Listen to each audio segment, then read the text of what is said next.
I want to ask you in English, okay? What do you enjoy the most? At this moment, I enjoy sleeping. शिक्षा मन्त्रालयको भवनमा चाहिँ आजदेखि चाहिँ सरिएको छ। बेड बिस्तारा उतै छोड्नुभयो कि यतै आएको छ, सब बेड बिस्तारा सबै यतै आएको छ। खाने बस्ने कस्तो फिल भइरहेछ? फिल हुँदैन, कस्तो पनि हुँदैन फिल। खत्तम।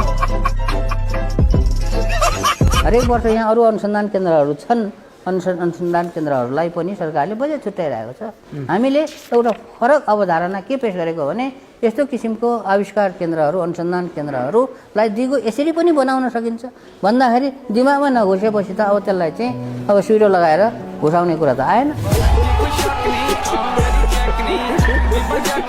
म 28 वर्ष भयो भनौँ अमेरिकाबाट फर्केर आएको।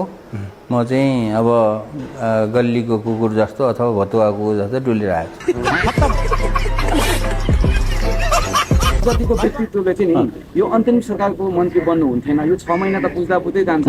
तपाईँको व्यक्तित्वमा रास पो आउने हो कि भन्ने पनि प्रश्न आइरहेको छ। व्यक्तित्वमा रास आउँछ कि आउँदैन भन्ने कुरा अब समयले बताउने कुरा हो।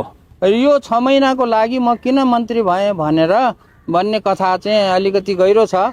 त्यो म अर्को आत्मकथाको किताब लेख्दाखेरि त्यहाँ हालौँला।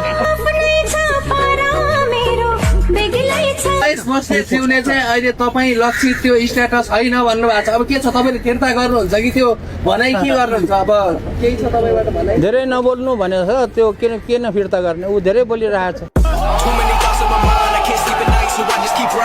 उहाँले भन्नुभएको छ झट्ट रिस उठिहाल्ने र प्रतिक्रिया दिइहाल्ने मान्छे अशिक्षित हो भने ऊ मनोरोगी हो, शिक्षित हो भने घमण्डी र अहङ्कारी हो भनेर उहाँले भन्नुभएको छ। शिवजीलाई कतिपल्ट रिस उठ्छ?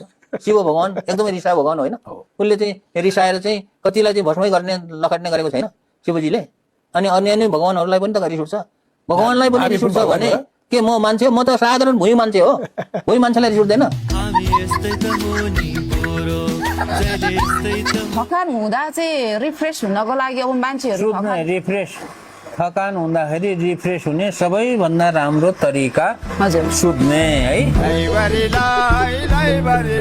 कालीखोटा जिल्लामा किताब बेचियो, 9 करोड रुपियाँ जति खर्च कटाएर जम्मा भइसकेको छ।